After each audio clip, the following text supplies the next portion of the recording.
Welcome to the course on probability and statistics. We will initially look at the topics in statistics and understand more about descriptive statistics.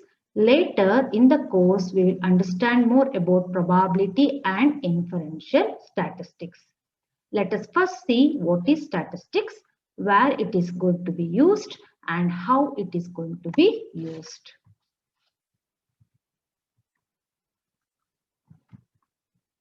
What is statistics? Statistics is the science of collecting, organizing, analyzing, and interpretation of numerical data. It's all about data. Collection of data can be done through surveys or by conducting experiments. Once the data is collected, we can go for organizing the data. We can organize the data either by increasing order or by decreasing order or by giving a suitable class interval or by through drawing the graphs. Like that, we can organize the data. Once the data are organized, we can analyze the data. For analyzing, we can go for finding mean or median or mode, or we can find the standard deviations or any other statistical techniques we can apply and we can analyze the data. So once we analyze the data, we need to make the interpretation of the data. So interpretation of the data is nothing but making a suitable conclusion from the obtained data. So all these processes are done once we collect the data. Now let us see why we need to study statistics. Statistics helps in decision making in uncertain environment. At times it helps in decision making in certain environment too, because decision making is very important when we collect the data, because decision making make a decision are very important and can be consistent when we make the decision through the data, collected data, instead of making through some approximations. So once the data are it's sometimes it is not possible to collect the data from the whole population. In that case, what we do, we collect a sample of the data. It's nothing but the subset of the population and analyze that data, and we then interpret that for the whole population. So this is what we do in our statistics study. So which are the areas we apply the statistics ideas can be applied? So in current days, these are the areas: machine learning, data science, data mining, big data, artificial intelligence, network and traffic modeling, and the image analysis. These are some of the important areas where we apply the techniques of statistics. So now statistics are broadly classified into two subgroups. So one is the descriptive statistics and another is the inferential statistics. In descriptive statistics, what we do, we collect the data and then we collect the data. After collecting the data, we draw suitable conclusion of this data using the numerical procedures. We can draw graph and also graphic. We can also draw the graphs to draw the information from the data. Suppose we have taken the height of the students in a classroom. In descriptive statistics, what we do is we will find, after recording the height of the students, we can find the maximum height, we can find the minimum height, we can find the average height, and we can also find the variations among the height. So all this data analysis can be done under the descriptive statistics. Here we can see that here I have given you a small example. This example is related to the number of customers who visited a jewelry shop in the past 10 days. So here when we see in the first 5 days, there is no much variation in the data. But whereas in these 3 days, we can observe that the data is increasing, whereas the data suddenly increased up to 120. So then further, the data again, it is decreased. So then we can draw a conclusion, we can draw all this information from this data. So first we can find the average number of people who have visited the jewelry shop. And then we can analyze it in this way. First 5 days, there is no more customers visiting the shop. But whereas last in the middle 3 days, we observe the number of customers increased. Why it is? Is it because of the weekend or maybe a holiday coming here? So because there may be a festival season. So hence we see a sharp growth in the data. And then further, again, it is decreased. So all this information can be extracted in the descriptive statistics. So we can find the average number of customers who visited the shop. We can also find the highest number of customers on which day we can find, and the lowest number of customers we can find, as well as we can also find the variation among the data set. So this is what we do under the descriptive statistics. So now let us understand what is variable and what is attribute.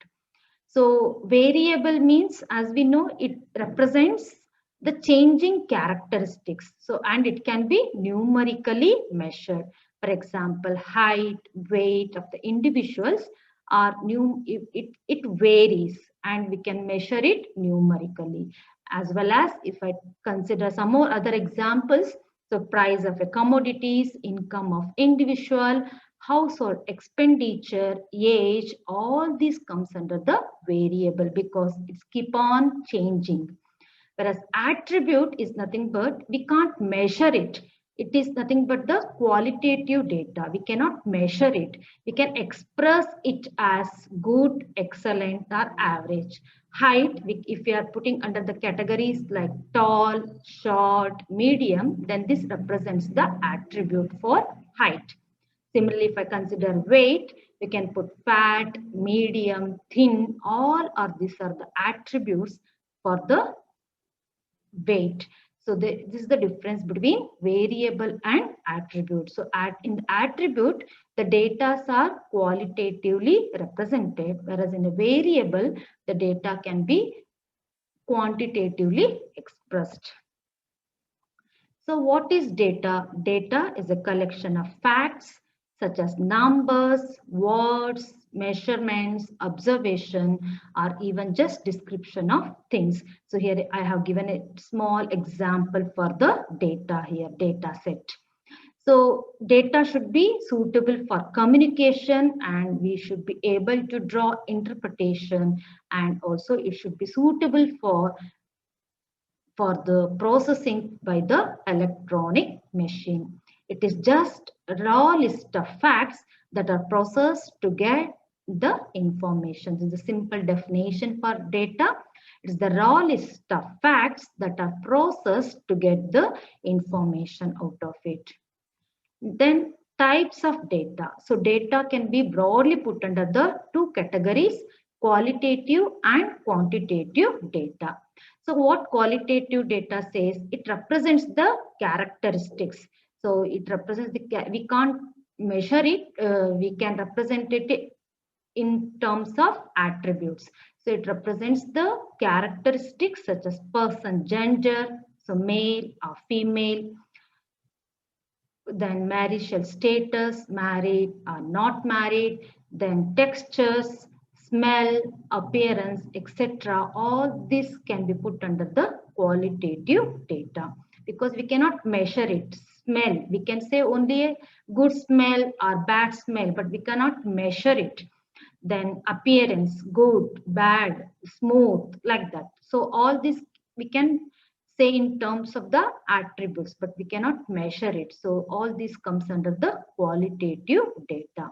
Whereas in quantitative data, it's a numerical information.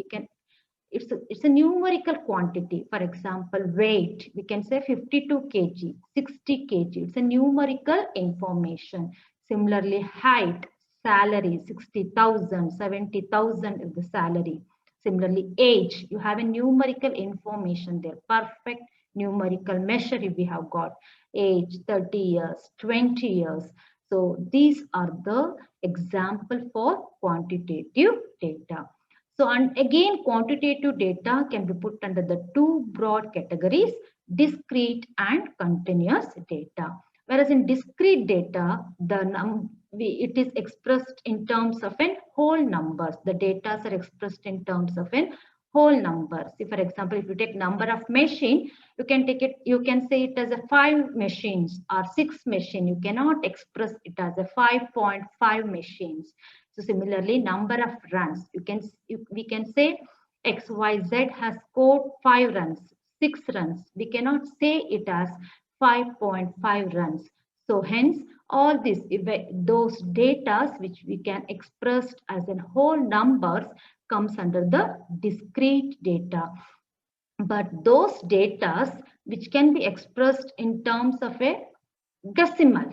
So for example, if you take time in a race, even some second, 1 second also will be very, very important. So such data comes under the continuous observation.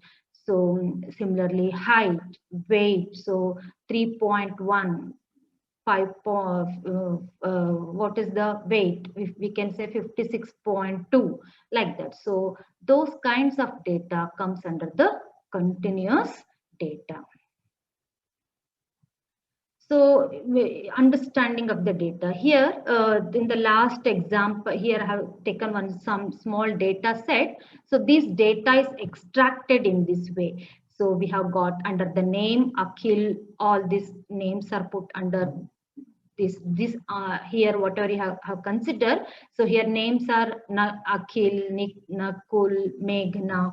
So all this put under the column under the name, and then we have got the column called gender. So in that we have put male, female, and then age. What is the age of this is nothing but the extracting of the data. So now we have organized this data so that it is very easy to draw a conclusion from this data set.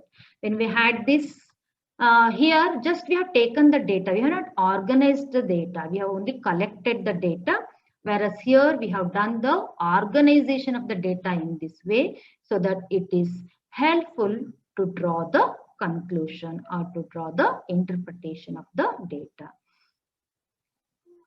So examples for quantitative variables and qualitative variables just now have discussed. So under them we have just discussed what is a quantitative data and what is a qualitative data. All these examples can be listed under these two categories. Then now let us understand how can we collect the data, methods of data collection. So data can be collected through the existing sources, or it can be collected through conducting experiments or by conducting the survey. So based on this source of collection of data, in statistics we can broadly classify the collection of data under two categories, primary and secondary methods of data collection. Now let us see what is meant by primary data and what is meant by secondary data. Primary data means it is nothing but the original observation. It is collected by the investigator by himself or through his agent. It is collected through surveys or interviews, or it can be done through experiment. It's the first hand source of the information. It is the original observation collected by the investigator or by the researchers.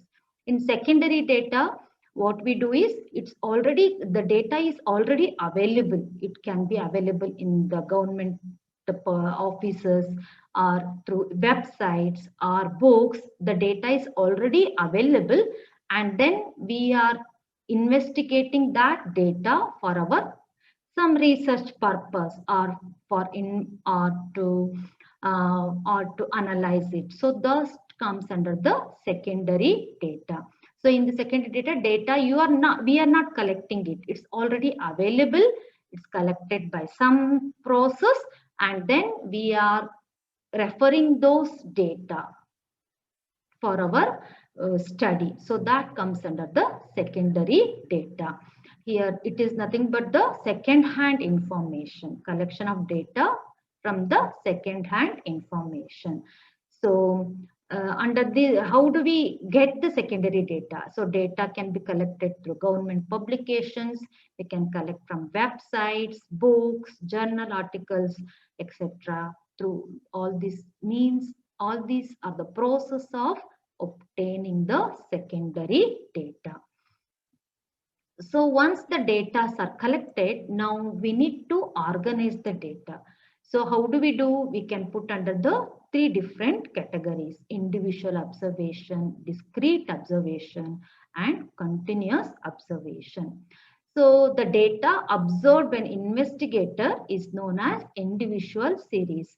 So if the data are very, however you have observed the data, so those data can be put under the individual observation. For example, here marks scored by 10 students. So these are the marks. So here we have got only very less number of data, that is 10 data we have got. So this can be just kept as it is. We need not organize it by just, because it's a very small collection of the data and this can be analyzed easily. We need not have to put under different categories. So this kind of data comes under the individual observation. Similarly here, runs scored by the 11 players in a match. So this is a very small data set. So hence we can keep it as it is, and then we can find whatever we want. If you want to find the average run scored, which we can find what is the variation among the runs scored, that also can be found easily, because we have got only a less number of data set. But when we have got more number of data set, then we need to organize it. Otherwise, analyzing the data will become a difficult task. So now let us understand what is discrete series. So when, as I said, when the data are in a huge number, so you need to put it under the classification. You need to have the data set and then how many times it is repeated. That is nothing but the frequency. In that way, we can organize the data.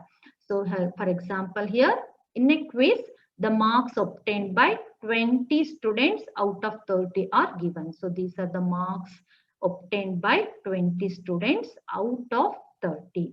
So now we can, since it is here only 20 students are there, we can keep it as it is and we can go for analyzing. But just have taken here example here. So when we have got more number of data, then we can put under the discrete observation. But to understand about what is discrete observation, let us consider this data set. So here we can see that, so here 12 is appearing only one time, whereas 15 is appearing 1, 2, 3, then 4 times. So we can instead of writing 15 4 times, we can write 15 and under the frequency column as 4. Okay, so that's how we can make in under the discrete observation. Similarly, 30, we can see a repetition of the data. So 30 is repeated 1, 2, 3 times. So instead of writing 30 on 3 times like this, 30, 30, 30, we can put under the X column, that's the variable column, as 30, and the number of times it is repeated, that represents the frequency. Under the frequency column, we can put it as 3. So when we have got repetition of the data, then we can go for discrete observation. So that's what here it is done, whatever I have said now. So 12 is appeared only one time, so it is represented in this way here. Frequency represents how many times the particular data is repeated. So 15 is repeated 4 times, then 16 is not repeated, therefore we have kept it as 1. Similarly, 17 is not repeated, 19 is not repeated, whereas the 20 is repeated 2 times. So instead of writing 20, 20, we can write under the marks obtained in quiz 20, and under the frequency column, we can represent how many times the particular data is represented. So this way of representing the data set is nothing but frequency distribution table, and this is for the ungrouped data. So now let us see what is a grouped series. So when the data are very, very large, when you have got some 100 data, when you have got 50 data, so then again we can, and there is a fraction in those data. Okay, so in that cases we can put under the continuous observations. Okay, so here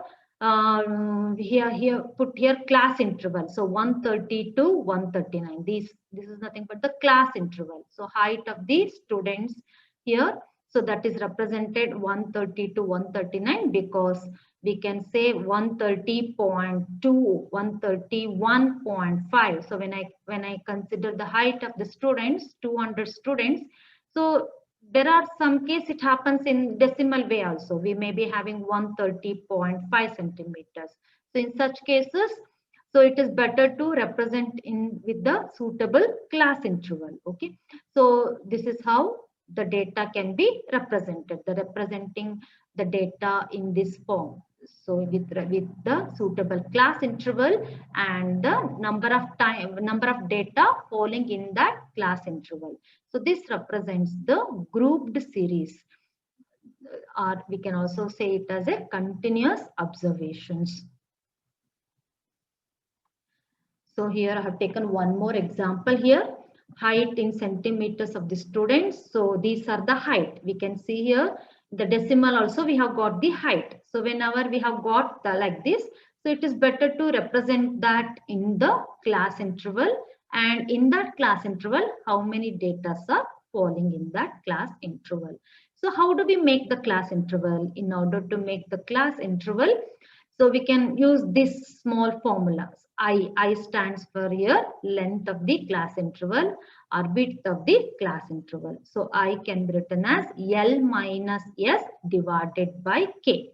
Here I is the class width, then L is the largest value of the given set, and S is the smallest value of the given set, and K is the number of classes. So how many classes we want? So that I want 10 classes. Then you can put K as 10, and then L as the largest value of the given set here, and then S can be the smallest value of the given data set. So using this formula, we can decide the width of the class. So here if for this example, so if you consider largest value will be 172.5 and the smallest value will be 145.2, and then I want 5 class intervals. So in that way I have put it here I have taken K value as 5. You want 10, you can put it as 10. How many classes you want, that you can mention here, and then the value comes to be 5.46. So instead of taking 5.46, let us take the class interval as 5. Okay, so because it's convenient, if you take the class interval as 5, it becomes convenient. So again, let us put here under the X column height, and then frequency is the number of students. So since the class width of the class interval is, we have considered it to be 5. So therefore 145 to 150. Now the width of the class interval is 5. So how we can find? We can find upper limit minus of lower limit divided by 2 will also be giving us the width of the class interval. Otherwise 145 to 150, it's easy to taking the class interval width as 5, it's easy to do, right? So we need not go with the formula. So 145 to 150, 150 to 155, because here we have taken width of the class interval as 5. So 145 is the lower limit and 150 is the upper limit. So after deciding the width of the class interval, then we can go back to the data set, and then in that particular data, So 145 to 150. Here I should see my class first class length was 145 to 150. So then I need to see here what are the data falls under that category. So that should be listed, and then we can put under the frequency column. So this is how we make the grouped table. So then frequency distribution or frequency table. So this is again a repetition. Just now have discussed what is a discrete frequency distribution and what is a continuous frequency distribution. Just now we discussed with an example. So when we put that in the tabular form, then we can consider that as frequency distribution table. So then just now we discussed about how to consider the class interval. And now let us see what do we understand by inclusive class interval and what is the meaning of exclusive class interval. So here let us take the data set 10, 25, 20, 12, 30, 46, 19, 15, 17, 20 and 25. So these are the data we have in this set. So then in the inclusive class interval, so what is meant by inclusive class interval? In the inclusive class interval, 20 will be included in 20 to 29. That means up to 19, whatever you get, that can be included here. Okay, 10 to 19. But if you get 20, that data should be put under the second class here. That is then nothing but inclusive class interval. In the inclusive class interval, I can put the date. If I have got a 10 data, that can be put here. And if I got 19, that also will be included here. The data will be in 10 to 19. When I say 10 to 19, 10 as well as 19 will be included in this class. If you have got 20, that will be coming to the next class. Okay. So that is in the inclusive class interval. So if here 10 in the first data set 10 to 19, if I consider in the inclusive class, what will happen? I can include 10, then I will be having 12, and then we'll be including 19 also. So 3 is there. Then 15 we can include, as well as 17 we can include. So in the first class interval, I'll be having 5 data set. So the next will be 20 to 29. So 20, if I have a 20 number, that will be coming to the next class. So in the next class, I will have 20, and then I'll be including 20, and then we need to include 20 to 29. So we can include 25 also. So 1, 2, 20 to 29. So we can include another 20, I can see here.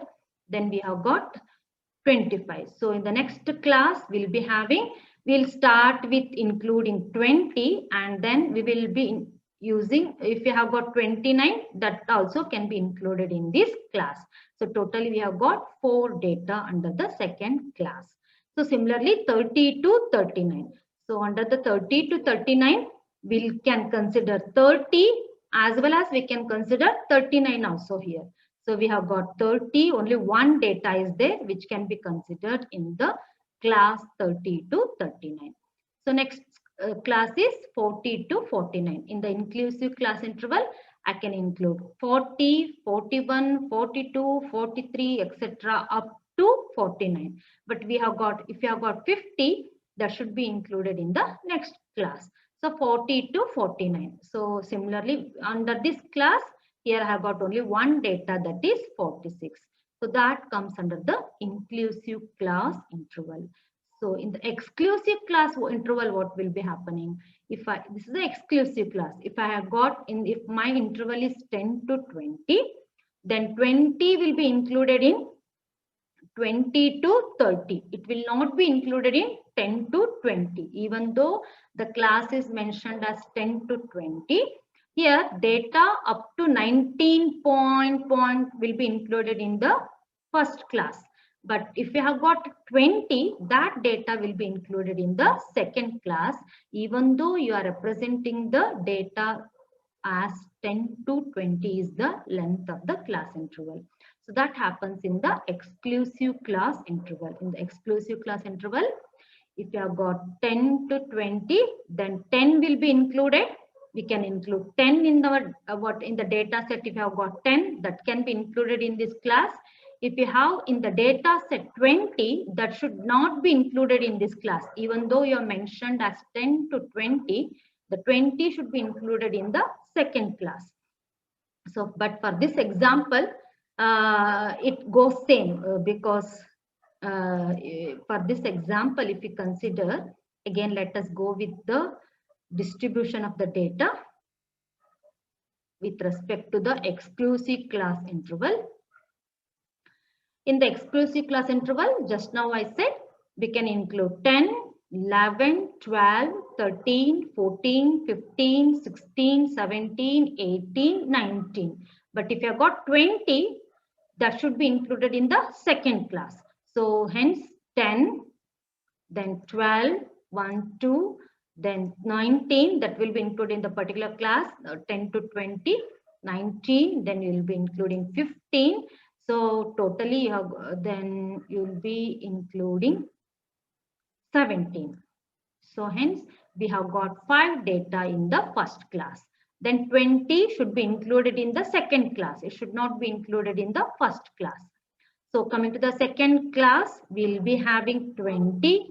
One data is there, 20 to 30. So I'll be having 20 here 2 times repeated, 20 to 30. So then we have got 25. So 25 is also repeated 2 times. So therefore totally 4 data are coming under the class 20 to 30. And the 30 count should be going to the next class. So 30 we have got only 1 data. So that will be put under the class 30 to 40. In the class now 40 to 50, we can be including 40, 41, 42, 43 up to 49.55 also, but not 50.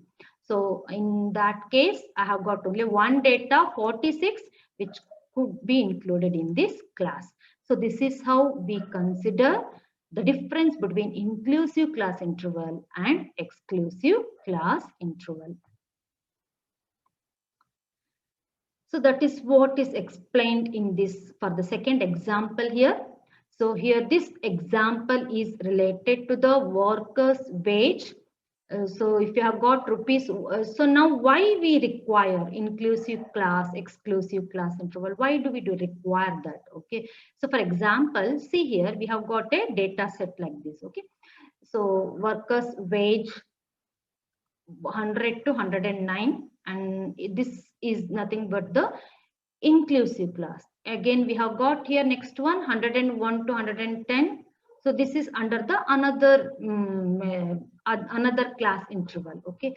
So then we have got 1 data. So that is having the wage as 109.50. Now, in which data set you will be putting, in which method, in the first data, in the first set of data distribution, or in the second data distribution? There is a now confusion, right? If you have got 109.50, then where this should be put? So in such cases, we need to convert the inclusive class to exclusive class, or exclusive class to inclusive class. We can convert, and then we can put under our data set. So this we can, how do we convert? Okay. So if you have got inclusive class limit, then we want to convert into exclusive class. Then how do we convert? The simplest method is take the upper limit of the second, take the lower limit of the second class, that is 110, minus the upper limit of the first class, that is 109. So divided by 2, then you will be getting it as 0.5. Now what you do? You subtract 0.5 from the lower limit, and then you add 0.5 to the upper limit. So that is what is done here. So if we do like this, subtraction of 0 point from the lower limit, and then adding that, because the difference should be again maintained, class width of the class interval should be maintained.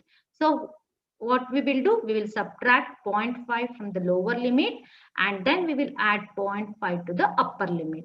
So in that way, it is arranged here. So we will be getting 99.5 to 109.5, then 109.5 to 109.5. So this is how we converted the inclusive class limit to the exclusive class limits.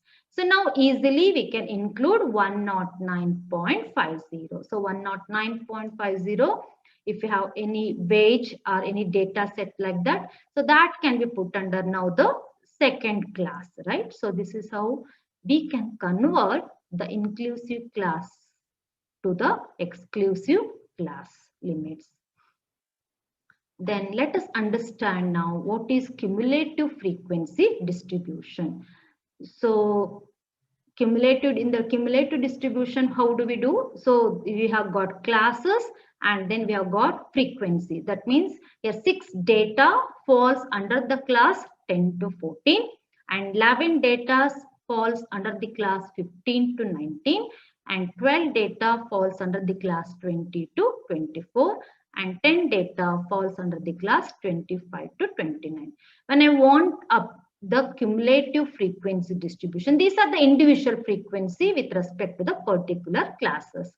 When we want the total, that is when we want the cumulative frequency, what you do? Keep the first class as it is, 6 as it is, then add 6 and 11. So you add it, then you will be getting the total frequency. So that will be 17. 6 plus 11 when you add, you will be getting 17. And next class, how do we get? Either you can add 6, 11, 12 together or add, already have added 6 and 11 and you have got 17. So you add 17 plus 12 so that you will be getting 29. So then again similarly, when if you can add all the data once again here 6, 11, 12, 10. Otherwise up to this third 6, 11, 12 you have already added. So that is nothing but 29. So 29 plus 10 when you do, you'll be getting 39. So arranging the data in this way is nothing but the cumulative frequency. So through this, at the end, we will get how many data are there in this particular set. So totally here, so 39 when we get here, we can say that totally in this data set, we have got 39 data set. So this is how we get the cumulative frequency distribution. So here is a small work you can do by yourself. So the data is given like this. Total number of mobile phones sold by a shop in the 30 days. You can construct the frequency distribution table.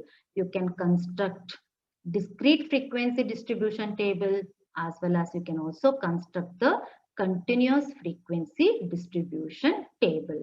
So all this in this video, we discussed what is statistics and where and all, what are the emerging areas where the statistics are applied, where the techniques of statistics are applied. And then we saw after collecting the data, how we can organize the data. In the next video, let us see how to find the averages, or we shall see what is the meaning of central tendency.